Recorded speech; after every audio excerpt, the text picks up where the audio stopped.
Welcome to Defending Digital. I'm Chad Warner. Today I'm pleased to have with me Yonathan Klijnsma, head threat researcher at RiskIQ and the world's foremost expert on Magecart. Yonathan has spent over 10 years in threat intelligence. He has a lot of experience analyzing digital crimes and tracking hackers, particularly those who do online card skimming. I'm eager to get Yonathan's advice on how we can shop safely online. Yonathan, today I'd like to learn more about online card skimming and about e-commerce safety in general. But first, let's go back in time. What piqued your interest in cybersecurity in the first place? So for me, it's not always been cybersecurity in itself. I've always had an interest of understanding how something works. And when you start to learn how something works, you figure out how you can kind of go around something, or in terms of what people would call hacking, you try to get to the bounds of what's possible with what you're looking at. So I've always just been trying to solve puzzles, and it's puzzling how something works. And in terms of cybersecurity and threat intelligence, it's solving that puzzle of what happened, how did it happen, how did we get there, and basically get a lot of context around what's happening, which I think is a very important part of threat intelligence. Yeah, for sure. And that seems to be common in the security space, is people who have kind of that engineering mindset and are interested in reverse engineering things and kind of figuring out how things work. So that's a common theme. Now, your expertise is in tracking Magecart. And as I understand it, that's when bad guys insert code into an e-commerce checkout page to steal payment card details. Am I pretty close on that, or anything you want to expand on kind of describing Magecart? Yeah, no, you're pretty close. So Magecart for us was just a term we came up with because we needed something to refer to, because it's easier to have a term for something if you're working in a team. So the name comes from a long time ago. One of the first compromises we were looking at was a compromise of a content management system called Magento. So Magento. Because one of the core files inside Magento is a file called mage.php. It's just a PHP script. And at the time, they were doing skimming while you were in your card. And at some point, somebody said MageCard, and it kind of stuck. And that's what we kept calling it and kept referring to it. And it kind of grew from there. We've been tracking it since 2015. We know it started in 2014. And it's just the concept of skimming, but doing it on the side of the person who's doing the checkout. So when you think about data breaches and like credit card theft, it's always a breach. So they get into a system, they copy stored payment information, or while somebody's doing a transaction, the card that comes in, they try to skim it. So web skimming or MageCard is moving this to the browser side of somebody who's doing a checkout. So as you said, they add a small piece of script into the web page.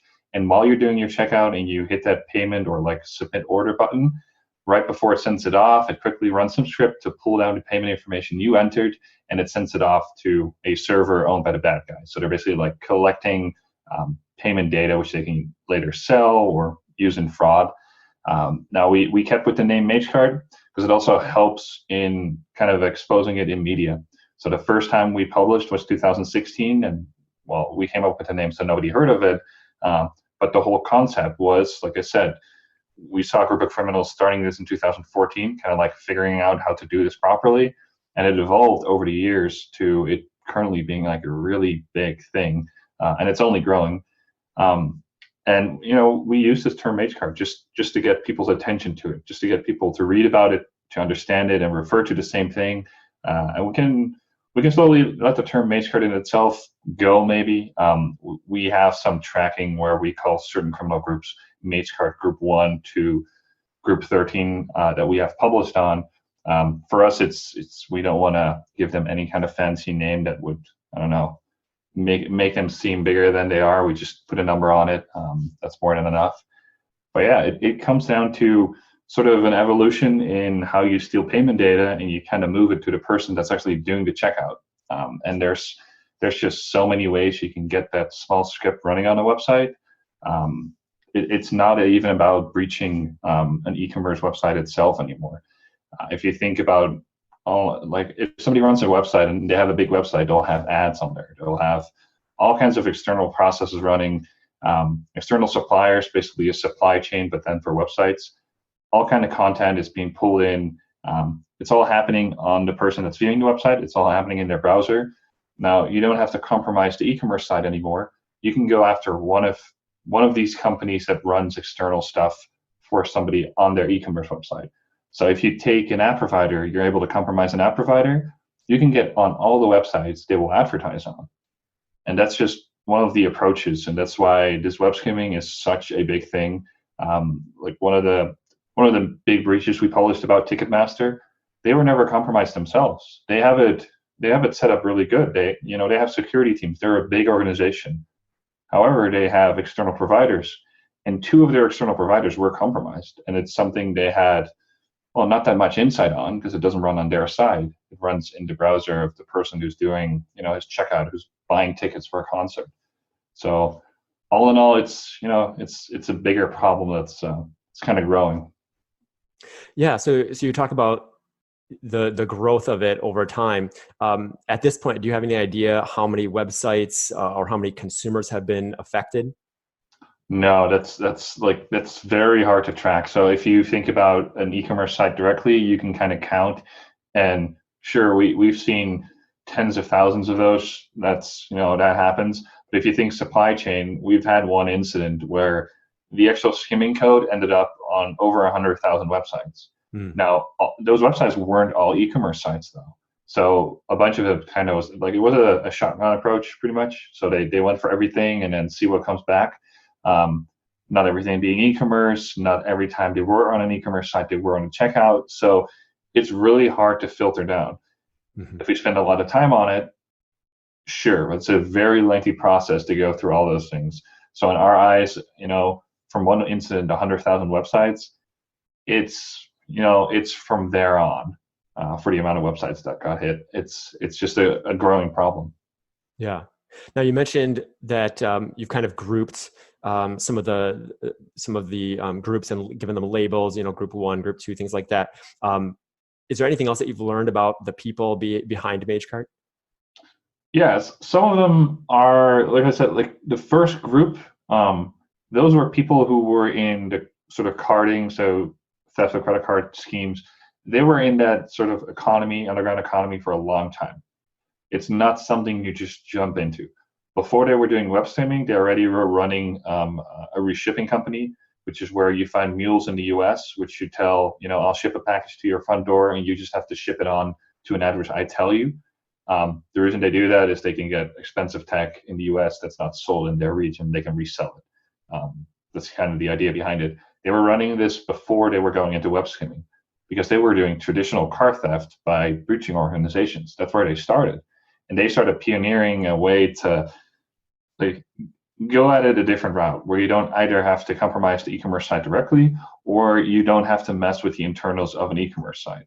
Because the problem was a lot of times when a new vulnerability came out for something like Magento, they weren't the only ones compromising those sites, obviously. There's a lot of criminals out there. As soon as you set up a website, you'll notice you get a ton of scans and all kinds of noise coming in.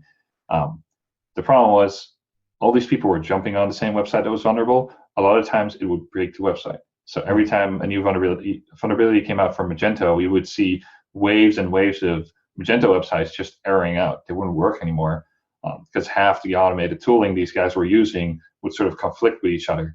They would start modifying the code to add their skimming in there, and then another one would override it but wasn't aware of the skimmer already being in place, would break the code base of the Magento store, and the whole store just wouldn't work anymore. And these guys were just kind of done with their process. So they became inventive. They decided to go the route that nobody had done before, which is you go to the client and make the client basically send you the payment data. Because the funny thing is, even if the website breaks, where somebody places an order and the website errors out because somebody messed up something on the inside, the JavaScript has already ran. The payment information was already stolen. So they were just trying to figure out a new way to be more consistent on getting payment data and like stealing credit cards. And yeah, they've been in that space for a longer time. You don't just jump into that. And we've seen that with other groups as well. There's one group we call Group 4, which is, in our eyes, one of the most advanced ones. They have a very elaborate set of infrastructure. Again, that's something you just come up with. They have They have a history in what we think is malware, specifically banking malware. One of the things you would do when you use banking malware, you want to modify transactions, or you want to phish people for their credentials for the bank so you can log in and transfer out money. One of the ways they would do this is the malware would be running on the system. Somebody would go to the banking page, go to the login, they would log in, and then the malware would modify some stuff in the browser to give you sort of a secondary login procedure, supposedly the bank wanting you to really confirm who you are. And this sort of, it was called web injects. They would inject additional scripts in the page while you were on your banking website. And they would use this to skim like TAN codes to confirm transactions or credentials. Now, what was really interesting, when they moved to web skimming, or decided to on the site do web skimming, they took this process of overlaying a login page, or like adding additional pages to their concept of skimming. Instead of skimming the payment form that was there, they would actually replace the payment form with one of their own, so they would know what the data would look like, instead of just trying to grab it and then send it off, which is really interesting because nobody else is doing it, which kind of told us, besides some artifacts in the code as well, what their history was, which was really interesting because they took their approach they normally take with banking malware, and they moved it to the web. So there's all kinds of sides to this. There's another group which we call MageCard Group 6, which I recently disclosed is a group that other people refer to as Fin6. We purposely had this number overlap because we knew about it. We just never publicly stated it until now. Fin6 is a completely different group. They've always been doing carding and breaching organizations to do carding. They're behind some really large data breaches. And they're really interesting. They have a completely different approach. They will phish people in the organization, supposedly with fake job offers, for example, to get them on a website to download some documents which would infect them, which would get them sort of entry into the organization's network. And from there on, their goal is to figure out the infrastructure inside the organization. And they're pretty much like your top tier network administrator. They will know your network better than you know your network once they've gone through. And their point is they need to know where payment data comes in, where it goes, if it's stored, where is it stored, if it's stored. They just want to know everything so they can put everything in place, and then in one go start copying stored payment data, start skimming from point of sale, for example, or something they started doing in 2018 when they breached British Airways, start skimming on web pages. It's just a tool in their arsenal. They have something for point of sale. They built something for e-commerce, completely different history, but they sort of learned from what was going on, and they saw sort of the opportunity in e-commerce as well. So there's a lot of different criminals coming from different directions, sort of going the same route, as e-commerce is just, it's the biggest thing. Whenever I need something, I go online to buy it. I don't, it's more often that I go to the website to buy something than I go to a store. So. Yeah. Right. Yeah. More and more dollars are moving from kind of brick and mortar to online. And I mean, that trend has been going for years, and just, year after year, the stats keep showing that that's just, a continued trend. Yeah, pretty much. It's just becoming one of the biggest things. And with that, one of the biggest risks, pretty much, because it's so easy to do a payment. The easier you make it to do a payment, you'll probably make it easier for the bad guy as well. It's there's always two sides to it. Sure. Now, the way I understand it is there's been not only the skimming of the payment forms and capturing of payment information, but you started to even see skimming of other web forms, whether those are contact forms or quote request forms, or whatever those other kinds of forms on sites. Is that right? And kind of what's going on there? Yeah, we saw some of them or some groups experimenting with what kind of data you want to grab. Some of them found out what they normally do is they do a filter on the URL. So they want to see certain keywords in the URL to know if they're on the payment page. And what we saw is that some of them started adding like login prompts or password reset prompts, like the stuff you would see in the URL. They would add it into this filter. So they were capturing more and more. And now some of them went as far, they simply wanted to see that somebody was in the administrative panel of the website. And they would basically grab any form, any input. Now, they would be skimming when the administrator would like update the template, so they would get a whole HTML template whenever somebody's editing. But at the same time, if they're changing something, removing users, adding users, setting passwords, changing configurations, they would also skim this. So it would just give them sort of additional access if they wanted it or needed it. And there's also been some where the target wasn't e-commerce. The target was simply to skim information, whatever it was, while somebody was on the web page. They wouldn't even do filtering for certain people with some filtering on geolocation. They would pull in anything that person submitted on a website. So they would just sniff actively while somebody was typing in. So technically, it would be a keylogger. You could compare it to that, but then on a specific website with some filtering to make sure they're keylogging the right person. There's just, with so much happening on the web and so much you can do, there's just a lot of opportunity from their side. Right.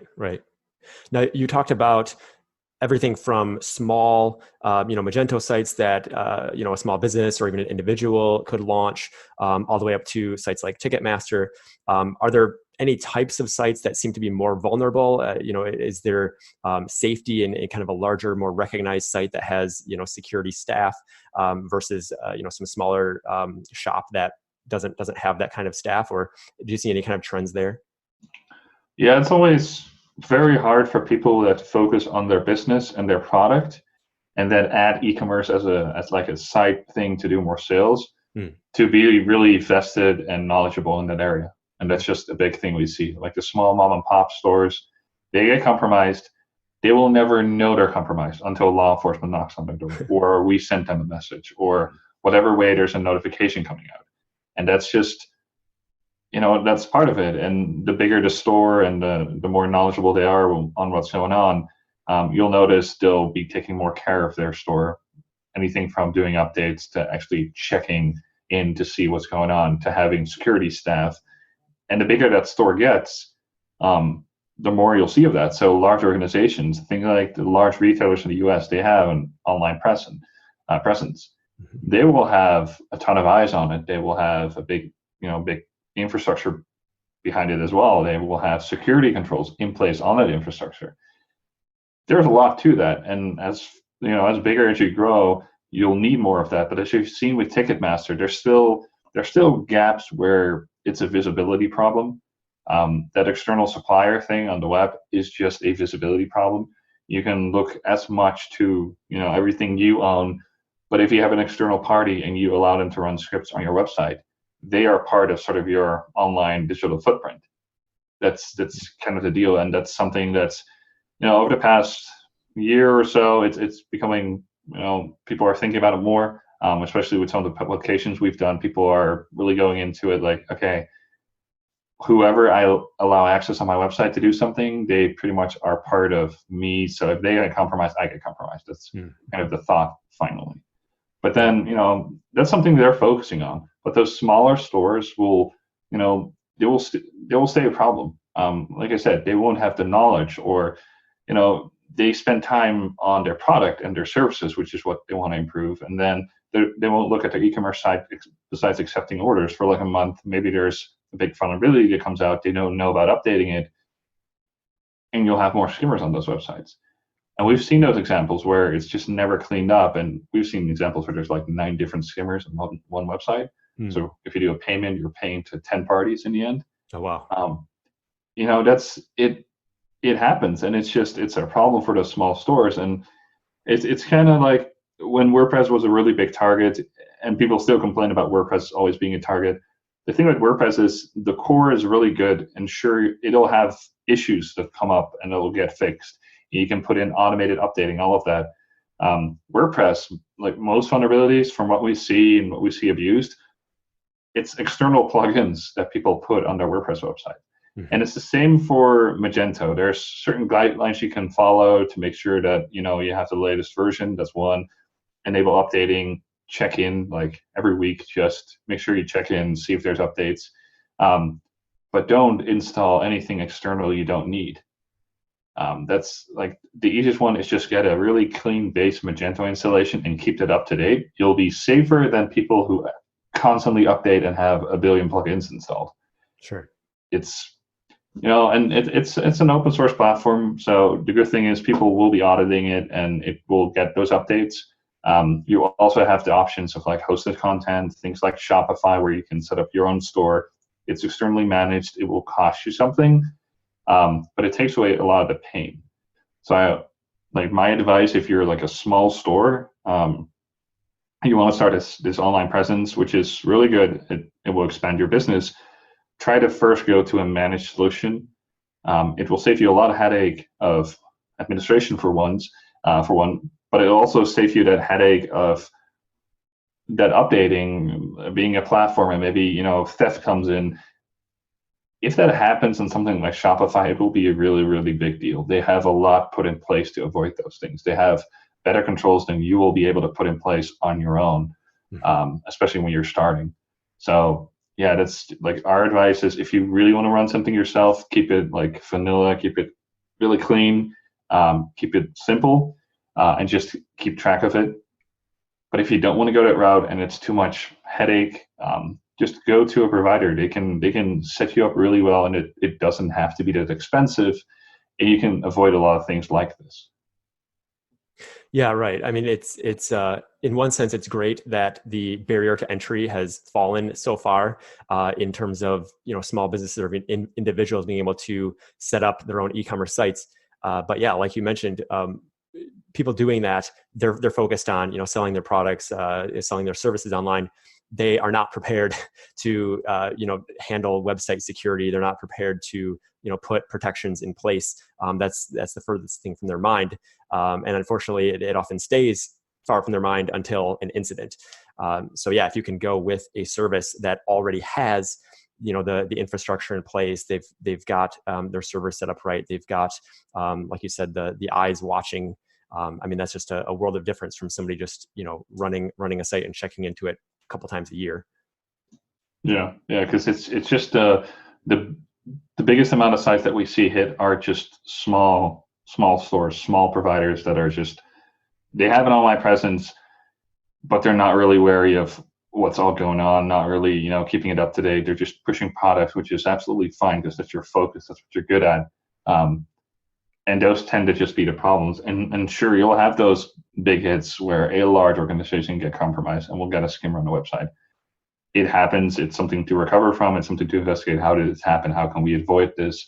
But if you're starting, unless you have the technical knowledge, just go with a provider. It will save a lot of headache for a lot of people. Mm-hmm. So zooming out a little bit from MageCart and just kind of considering the broader threats to online shopping, what would you say are the biggest threats that consumers face in shopping online?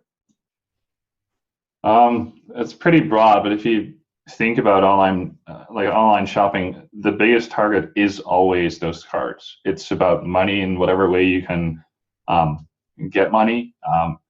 You'll have scams run through it, fake tech support scams popping up while you're on the website, those things. It's still always where the money is, and the biggest threat when you do online shopping is still that card you have in your hand, which you're going to use to perform a payment.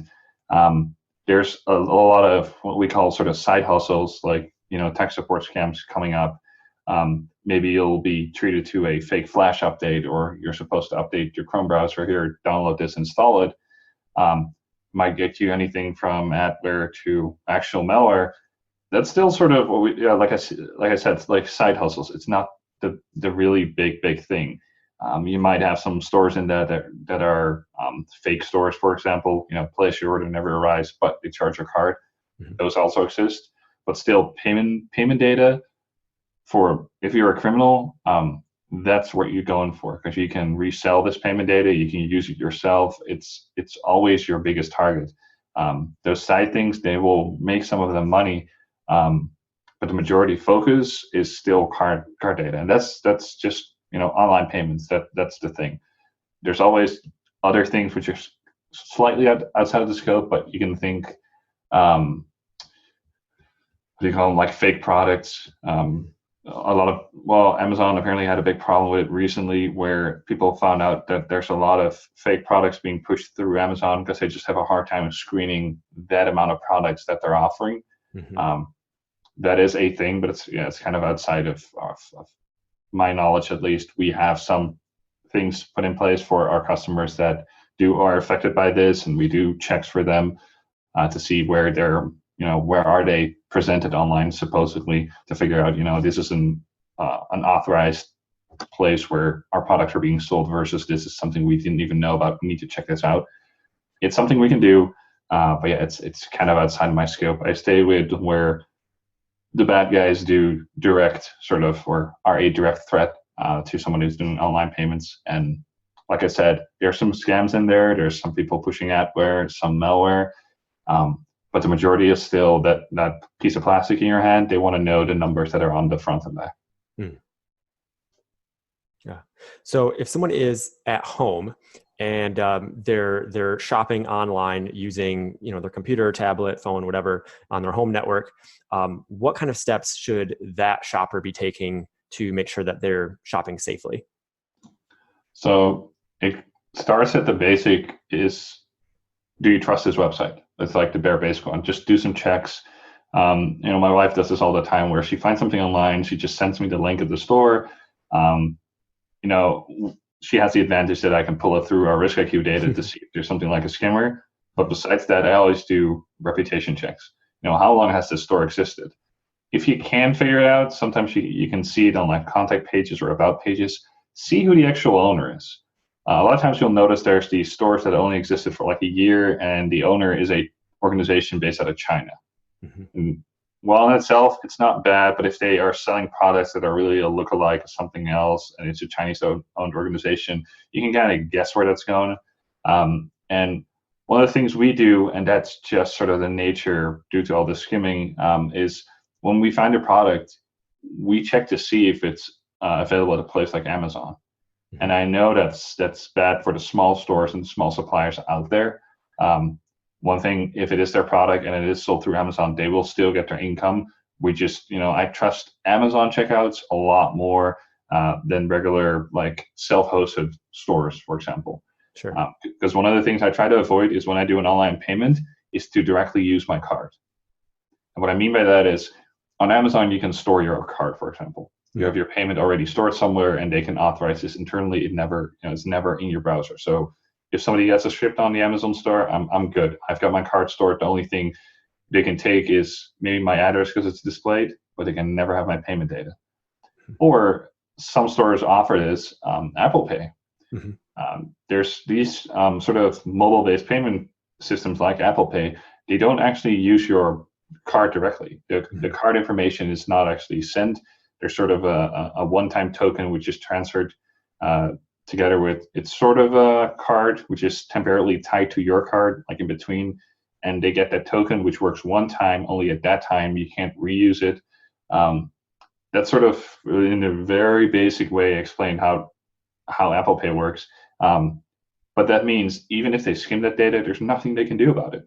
It's a one-time token. Once it's used, it's gone. It's time-based, so it will time out if you try to use it later. And the card isn't actually a card. It's sort of a temporarily generated card number, which is tied to your actual card. So there's sort of barriers put in place. So this is what I mean when I say I don't use my card directly. I try to avoid using my card directly. Stored cards or payment processes like Apple Pay, for example, they are really efficient. They're really good, and they can save you from headache like this pretty much. The only thing is you won't always be able to do it. That's the big problem. So sadly, if you have a problem of a web skimmer on a website and you're trying to do a payment, or you're probably unaware that skimmers there, the odds of, for example, an antivirus product stopping these skimmers, they're getting better, but an antivirus product does not run in your browser most of the time. They're not at that level. We have a different look because what we do is we go to a website specifically looking for it. We don't have people that are browsing and we see what they're browsing. So we're also at an advantage where it's pretty much we go to the website to specifically try to trigger or find a skimmer. As a consumer, you don't notice it. Your antivirus product, in my eyes, most of the time won't actually notice it. So if it does happen and your card is skimmed, one of the best things is just to keep watching your card when you've used it. It's a general thing. I know it's a general advice here in the US, just keep track of your card, look at what's being charged on it. Some fraud will go for like big numbers, but there's also a ton where they do a lot of small transactions because they'll be less likely to be noticed. Yeah. now your bank, most banks are really good at figuring out when something is fraud, if there is a relation between your card suddenly getting charges and another card getting charges, and it's sort of, they have these systems which can sort of find points of convergence where multiple cards are getting charged all of a sudden. They have one point where they were all used. They have these systems in place, but if you do suspect that maybe you got skimmed, and it doesn't matter if you have a bad transaction on your card, but you just think something's wrong, call your bank, go to your bank, just issue a new card. It's fast. They won't be annoyed by it at all. They'd rather have you issue a new card and save them, from possible fraud, and save yourself from possible fraud, than having it go through. It's just, skimmers aren't visible. They're pieces of code that run inside the website. The same script that, gives you a pop-up or makes an image move on the website can access your payment data when you're doing an online payment. It's just that simple, sadly. So if anything, try to avoid directly using your card. If you do, keep good track of any charges that are on the card, and if you suspect something is wrong, call the bank, issue a new card. It's a process that's really simple nowadays, and it's fine if you do it. There's no penalties. I don't think banks will actually charge you for issuing a new card anyway. So. Yeah. So other than contacting the card issuer and requesting a new card, anything else that a shopper should do if they realize after the fact that they've been a victim of card skimming? If you want to help other people, it's also good to contact the store, especially if you can pinpoint that it wasn't this exact store. Feel free to let them know. It might be that they're just not knowledgeable on it. It happens. If fraud happens, call your bank. You can cancel transactions, especially on credit cards. They can, put refunds in place, and they can issue you new cards. It might be that you're contacting the store where it happened and they have absolutely no clue. Like I said, there's small stores where they're focusing on products and they don't have a lot of knowledge. Now we've had cases where people were just ignorant. We tried to explain it and they just refuted it the whole time. For us, at some point, there is the problem where we just see too much traffic to a website where they knowingly are affected. We inform either payment providers or we inform law enforcement. Okay. So, very last step, if you are dealing with a store and they're just being very ignorant and you've explained the problem and you're really sure it's them and all of that, you can always inform law enforcement. Your local police might not be able to do much. I know the FBI, even though they're super busy, they do have a big interest in stuff like this. So if you're at that level where you're able to discern what happened and you really know it's the story, just not getting any further with those people, you can always try to loop in either the payment provider, because they'll most likely be able to say, yeah, we have a lot of issues where this this merchant was in use and then we have fraud. So they'll be able to do something, because we've had cases like that, sadly. Now, you mentioned Apple Pay and kind of the advantage there of not giving out the actual card numbers, just that one-time token.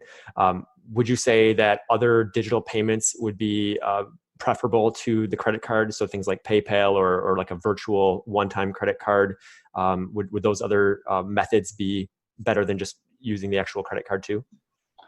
Yeah, it's just a way to put sort of a barrier in between you and your actual card, because your card is, you can use that directly. And a lot of these payment processes, I'm just only familiar with Apple Pay. I don't use Android, for example. I know they have with Google their own system. Anything to put something in between, because I know these guys think about how payments are processed and how to do it where you don't actually have to give the card to someone, because that's the whole point of these payment sort of systems like Apple Pay and all that. PayPal is also an option, especially if you have a PayPal account and your card is tied to the PayPal account. You pay with your PayPal account. Because if you still go through a PayPal transaction and you fill out your card, you're still doing sort of a direct card transaction. And we've actually seen cases, and it's just very unfortunate. You can embed PayPal in your website, and you can sort of stylize the checkout of, to match it up with the design of your website, which means resources are pulled in from your website. If your website is affected with a skimmer, and it's one of those resources that's also on that payment page to stylize it, you might still get skimmed if you're actually filling out your payment data just in the website. So if you do use PayPal, use it as like an account and a step in between where you don't actually have your card in the checkout directly. Okay. So we talked about when someone is shopping at home, they're on their own network, their own devices. Now let's say that shopper is out and about. So they're at the coffee shop, they're at the local library, they're using someone else's Wi-Fi. What different steps should the shopper take in cases like that to shop safely online? It's still at the don't use your card direct level. Because one of the things that I know it's being used to create some fear and push some marketing that if you go on a public Wi-Fi, you're just attacked. That's kind of how it's described. It's not that you have to be super special to be on a public Wi-Fi and then be attacked. It's just it's not that you go on public Wi-Fi and by definition there is an issue. If you go to your online store and you get issues where your browser tells you something's up, just don't do it. Wait until you're home, or go on your phone, go on the connection on your phone. Might be better. It might work there. If you just suspect something is wrong, just wait unless you really, really have to pay. But if your browser is acting up and saying all kinds of things where something's up, and it's just telling you something's wrong with the website, just don't do it. But by definition, it's not bad if you're on public Wi-Fi. There are more risks, that's for sure. But again, somebody's got to be pretty persistent to specifically go after the website you're doing to check out and then stealing payment information. Like we haven't seen it. Like it's possible to do this, sure, but it would mean that somebody has to sort of be there or in advance do something to be on the public Wi-Fi where you're at. It's just, it's a possible scenario. The likelihood of it happening is just a lot lower. And with that, if you stick to your Apple Pay method, not using cards directly, you're still pretty good. That's the general gist of it. Sure. Okay. So it seems like all of this advice would apply equally to kids who are shopping online. But is there anything else that parents should be teaching their kids to help them to be more aware of the dangers and to shop safely themselves? Well, I think if you can explain to your kids, one thing that happened where Apple sort of hammered down on is these games where once you do one transaction, they allow you to just keep going. You don't have to confirm any additional transactions. And Apple hammered on those pretty hard. And now anytime you want to do an in-game transaction, you have to reconfirm, the payment. But if you can explain to your kids kind of like the same deal, or whenever they need to buy something, you just try to help them out. It'll help, check how legitimate the site is. And it's more difficult for a kid, obviously. But generally, just if they have some kind of suspicion that something's wrong, something is way too good, those you have those deals that come up on Facebook and Instagram where something is suddenly 60% off, and it's this store that existed for a month, and just fill out your credit card. If you can kind of get a sort of common sense talked into them about that kind of stuff, and it doesn't have to be that you have to, because that's always the thing. If you tell them, you need to go to me and I need to approve before you buy something. If you just say, we can always look at that together, just to get them in that mindset to think about what they're doing online, even if it's just about going to the website and possibly wanting to buy something, that's a lot better. But, it's when you're a kid and you really want something, and you see it online and you have you have your mom or your dad's card, or it's on the iPad and it's loaded up with Apple Pay. At least when they're paying with Apple Pay, it will be secure. It might hurt your card a little bit depending on what they're buying.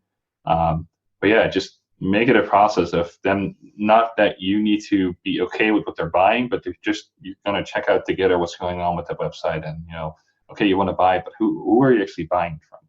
That whole process might be a lot better and work a lot better, and then just putting a barrier saying you need to ask me every time you want to buy something. Yeah, so just having that critical thinking and just an awareness, just kind of thinking through it before buying. Yeah. Okay. Are there any particular browsers that you recommend using or recommend avoiding to have better security online? Not per se. I'm a fan of Chrome, because I know they do a lot of active blocking and it's very actively developed, but so is Firefox.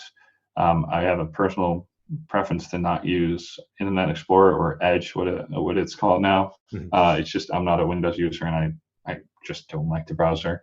But in itself, the skimmers are built to be generic. That's the whole point there. Some of them are built to generically skim any payment form, so they don't have to build a specific one for every website they compromise. Those things can figure out where the payment data is, and they're generic in the sense that any browser will run that script. Maybe some browsers have some kind of implementation that blocks something that the skimmer is doing, but just like give it a week, they'll find something, find out how to get around it. Because the concept of a skimmer, the code that's actually the skimmer itself, the British Airways one was 22 lines of code for nearly 500,000 cards that were stolen. That code was so simple. And like I said, the image moving on the website, that code can also access your payment data. So there's no like level of security inside the browser per se when it's about a form with some fields where you can put information in. And those scripts manipulating the data in those fields to pull it out, that's not weird. Everything on the website is doing that. If you load up certain JavaScript libraries like jQuery, which is a really popular one, and then you have a submodule called jQuery UI, which helps developers build sort of UI elements more easily. They don't have to build a lot of boilerplate code for it. It's in that library. Once you activate that library, it does a lot of the same things. It goes through forms that are in the pages. It goes through the input fields and pulls down all kinds of information and sort of makes itself ready for you to use it. And that's quite ironic because behavior-wise, sometimes a skimmer can look so much like normal script that's operating on a website. The only difference is at the end, it sends the payment data to a remote website, which you think would be unique, but we've actually found web stores that implement their payment processing like this. When you submit a payment, it would send the payment information, your credit card information, to a remote website, which would validate the card information, place your order, and then send back if it was successful, which is just such a horrible process of implementing payments. But, we've seen it, and skimmers sort of do the same thing. They're just not part of the actual payment process. Like I said, it's very generic, those skimmers. They don't do anything weird. The only thing is that in the end, they'll have payment data, which you don't want them to have. But the process of what they're doing in the browser is nothing weird. So I don't see a very generic fix for any browser to block all of this in any capacity. I just know Google Safe Browsing, which is built into Chrome, has a lot of active blocking, and we submit to this list as well. For some of the domains, if we at times detect something, we push it into the Google Safe Browsing, which will get blocked by everybody. So it's, I know Microsoft has their own, I don't know what's called, like Web Screener or something. It's also built into Edge, which, it's the same process, blocking websites so people don't go to it when it's known bad. So yeah, in terms of, I just have a preference, which is Chrome. Nothing against any other browser, but some have some better options than others, but there's nothing specifically that would help you against skimmers from a browser perspective. Yeah, and you mentioned earlier how really antivirus or anti-malware software is generally not running at the level inside your browser that it's scanning those scripts and would catch skimming code. But is there any other benefit for any kind of anti-malware software in terms of general e-commerce safety or browsing safety? Anything that you'd recommend using or not using in that area? Well, it will always help you. That's one thing. It won't ever affect you badly in that way. And I know a lot of AV vendors are actively looking at this, especially since we started publishing. They've more actively looked at it because obviously people are asking like, hey, what can you do for me? Because I'm a consumer, I'm on these websites and I have a problem. Now, they won't be able to discern the actual skimming code. That's just, they don't live in the browser that way. Some of them have like plug-in systems, so they are active in the browser. But I wouldn't rely on that detection system per se. But what they do know, what they do correctly is when they have something that's known bad, just like the Google Safe Browsing concept, if they have a domain which they know is bad and it's being used to receive the payment data, the AV will block it. So even though the skimmer activates and copies your payment data and tries to send it, it actually can't send it off. And that's something a lot of AVs, and I think almost all of them, are doing. So they are blacklisting these domain names, and when they see traffic to it, they block the traffic, which is a good way of going at it because they don't have control over the web browser, but they do have control over where traffic is going. Sure. So they will help you there. And like I said, it's they won't impede you in any way. And security has always been about layering your security. You don't have one solution to solve everything. You have a solution for a really specific concept, and if you stack them together, you will create a better sense of security, pretty much. Right. Yeah. Defense in depth, having the multiple layers. So if you have a weakness in one, you at least can rely on some other, and you have enough layers. Each layer just kind of increases the security that you have. Yeah. Now this is getting kind of outside of the technical aspects, but in terms of just kind of the financial side of things, it seems that a lot of U.S. consumers really don't care that much about credit card theft because their card issuers are offering zero fraud liability anyway. It's just not that big a deal. Would you say that contributes to this problem, or does that factor into this whole situation? Well, it's kind of funny because I'm not from the U.S. originally. I'm from the Netherlands. Mm-hmm. So there's a big difference culturally with money. One of the things is in the Netherlands, banks try to reduce fraud to, if they can, zero. Mm-hmm. But that's really hard. So they reduce it as far as possible. It's not that U.S. banks aren't doing this. Obviously, nobody wants to have loss due to fraud. The thing in the U.S. is if you keep moving the money, you make money. And there's sort of a difference there, especially if you look at cards. In Europe, we've had like EMV and like PIN payments through the chip for a long time. Like I remember I was like 13 or something, 14, and I couldn't use the magnet swipe anymore. It was like super confusing and annoying because you have to put a thing in and it had to recognize the chip. You have to put in your PIN. But the thing is, in the US, payments are made really easy. And like I said before, if you make payments easy, it's also easy for the bad guy once he has the information. Right. Like the concept of a magnet swipe is the reason why there's been so many breaches. Mm-hmm.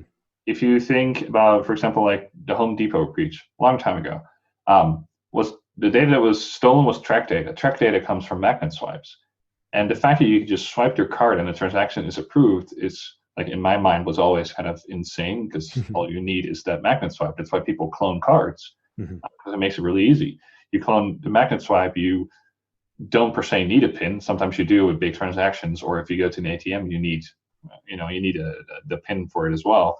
But it was kind of baffling for me when I was younger, where it was just so easy to do these transactions. And in the US, it still is, and they're getting better. A lot of times you have to use your chip now. Like most of the places you do, they sticker off the actual magnet swipe part.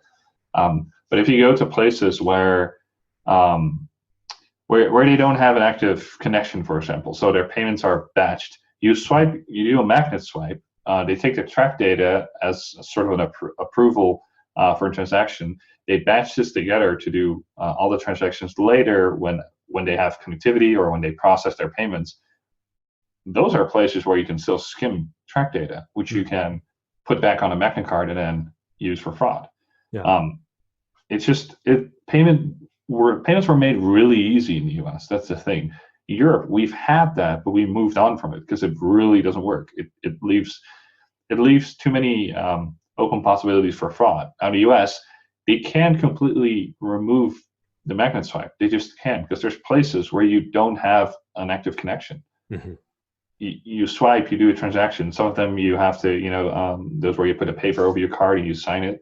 Yeah. Like those are like the super offline transactions. It makes it, vulnerable to fraud, obviously, but for the banks, it's also, we need to move money. You need to be able to allow transactions, not make it harder. In the Netherlands, we have, for certain banks, my old bank also had it, when you do an online transaction, you don't put in a card number, expiry, CVV, and you're done. You put in your card number, and then you put your physical card into a device you have. You put it in, you put your PIN in, and based off of the time in your PIN, it generates a one-time token on that device which you put in. Which if you skim it, you can't use it. Mm-hmm. So it's that same concept which I explained with Apple Pay at a very basic level. Yeah, we've had that for years, where you just have, you need to have a small card reader which generates these tokens for you, which means online payments, you can't skim them. In the Netherlands, you cannot skim an online payment. You can skim it when it's a credit card payment, probably because you put in a card number and expiry and all that. Mhm. But our normal bank cards, you just can't skim them in online situations. You can trick people into paying something, and sending you money through a transaction when you're, and that's something that does happen in our country, where they call up old people saying that something is wrong and they need to pay this because they forgot to pay it, and they trick people into paying because you need that physical card, you need that physical device, you need the PIN, you generate those tokens. So that's slow, like it's a slower process when I used to do an online payment. Here it's so easy. You go online, the one password or whatever you use, LastPass, will fill out the credit card information and you just click submit. Mhm. Susceptible to fraud, very easily so. It's just, if we put that barrier in that people need a device or need extra things to do an online transaction, it slows down transactions. One, consumers will get annoyed by it, and it will make transactions slower, give people sort of time to think about it as well. So I think it's part of a culture thing. But like I said, like in the Netherlands, we try to reduce fraud to like near zero. Here, it's also about reducing fraud, but also making sure if you keep moving the money, you still make money. Even though you have some loss, you just need to outperform the loss in profit. Yeah, it's just that classic trade-off between security and convenience, and different countries, different cultures taking different approaches to it and deciding, a different points. Yeah, it's very interesting because like I grew up when I was really young with the payment swipes and it was gone, and then I got to the US and it's like it's back. Yeah. All right. Do you have any other warnings, advice, or encouragement that you'd like to share with Defending Digital listeners before we conclude? Nothing specific on this. Just be vigilant. And if you see anything, like always feel free to reach out. We're happy to do investigations, happy to check out what's going on. If you have the idea that something is wrong, I think I put it on my Twitter bio as well. I like our data used, not just not just stale and collecting dust. So Right. if you think something's wrong or you want to do some research, I'm always interested. There's so many things going around. We don't have enough people to look at it. Mm. Yeah. So you mentioned people reaching out. Where can people find you online? You mentioned Twitter. Is that the best place, or are there other places? And what's your Twitter username? So yeah, Twitter is one place. I tend to, if you have an opinion, you go to Twitter to get it shut down. So gotta have one. But yeah, you can find me on Twitter. It's okay. I'm gonna spell it because it makes it easier, because it's my letters of my name, first name, second name, and then my last name, which is a Dutch name, so it's gonna be harder. So it's YD and then KLIJNSMA. So my full name is Yonathan Daniel Klijnsma. But yeah, and otherwise, email just Yonathan, so with a Y, at riskiq.net. It's also perfectly fine to reach out. Gotcha. Yeah, and I'll put a link to the Twitter account in the show notes that go along with the episode, so be able to find it there. Well, Yonathan, thanks very much for sharing your knowledge with us today. Again, I'm joined by Yonathan Klijnsma, head threat researcher at RiskIQ and the world's foremost expert on MageCart. And I'm Ched Warner of Defending Digital, helping you to defend your digital life. Thank you, and have a great day, Yonathan. Thanks for having me.